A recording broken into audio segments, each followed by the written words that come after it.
I, 23-year-old female, dropped out of my sister-in-law's 22-year-old female wedding 2 days ago.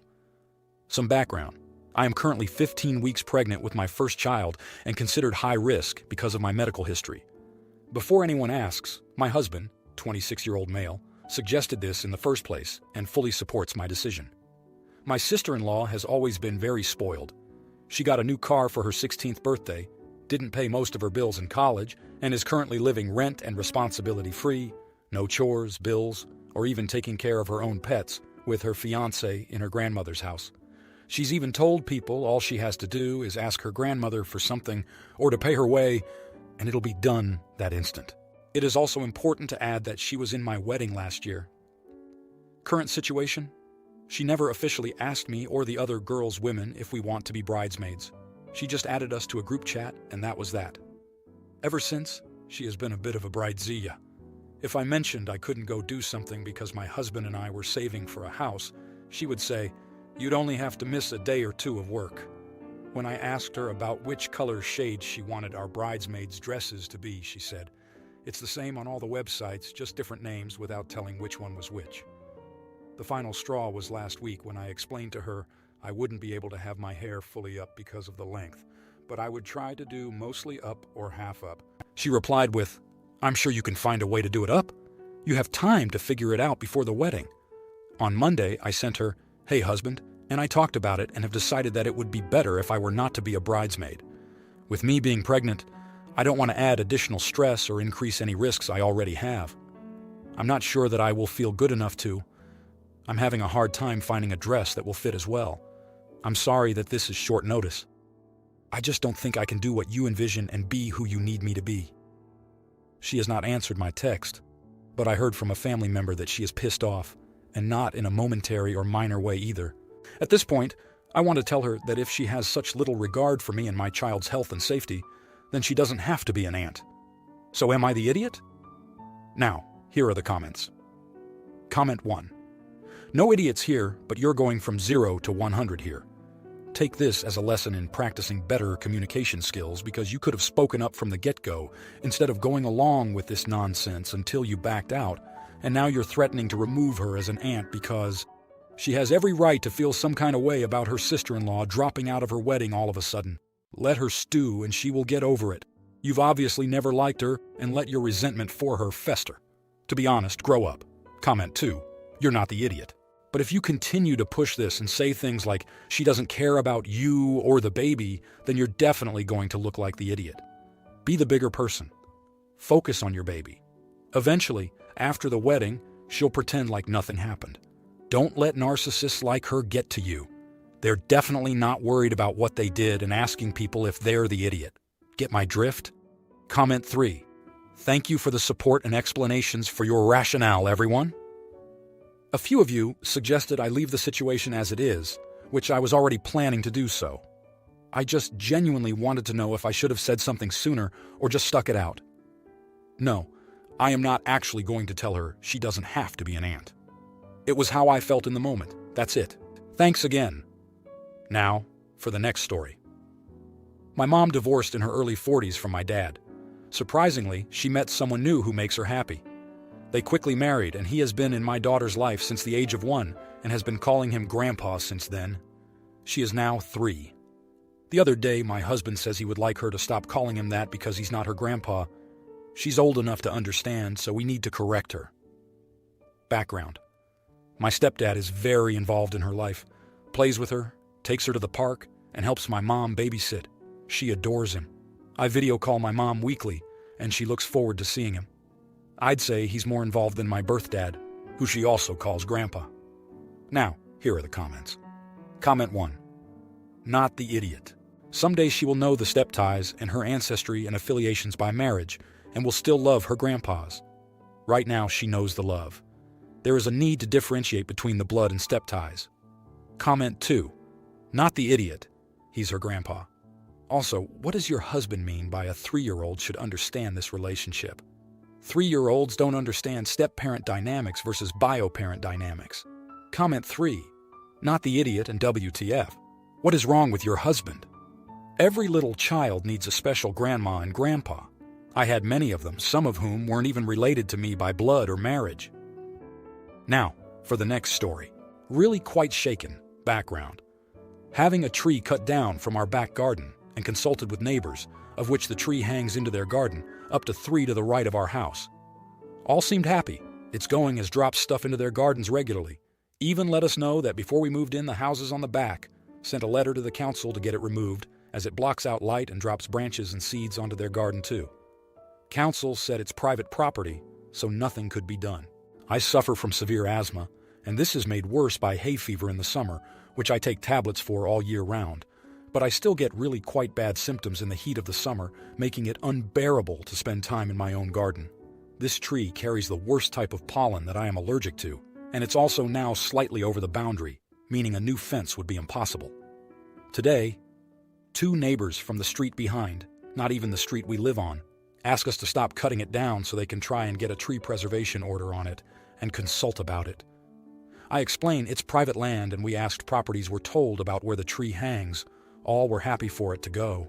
She said it gives her shade. I said she could buy a parasol.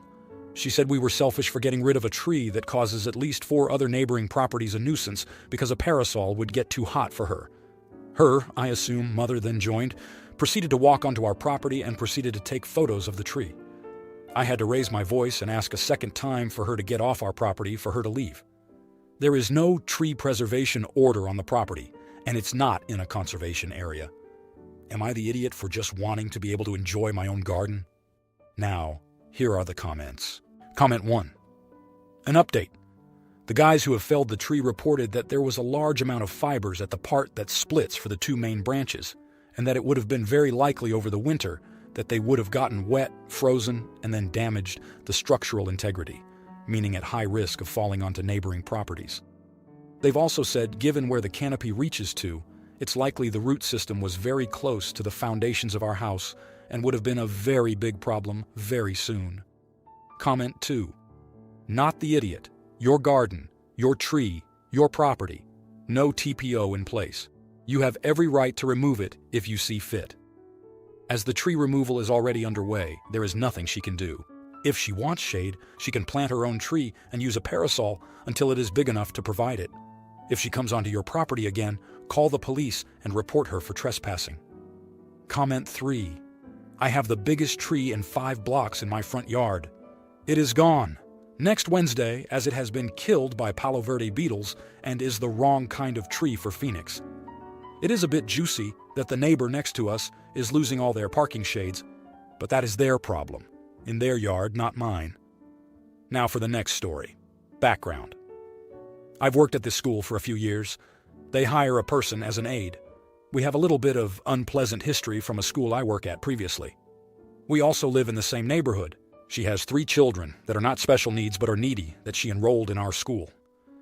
She got fired for non-compliance of an individualized education program, IEP. Now she wants me to drive her 3 children to and from school every day. It wouldn't be much out of my way, but I worry that I would lose my prep time because of how needy her children are. Am I the idiot for not wanting to be responsible for 3 extra children before and after work? Now, here are the comments. Comment 1. In my state, this is actually illegal. You could check with the school on that. Both driving them and supervising them in your classroom are liability issues. All you really need to do, though, is to tell her no.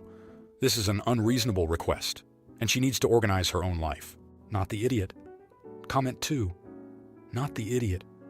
This is a huge ask, and she's a former coworker, not a friend. And apparently there have been some issues already. How will she react when you go in late or need to run errands after school or your kids have their own activities? Let her figure out another plan. Comment 3. Not the idiot. Your time. Use it how you want. This person sounds like they will be very willing to exploit you, so keep some distance. No need to inherit her stress and hectic scheduling. But info.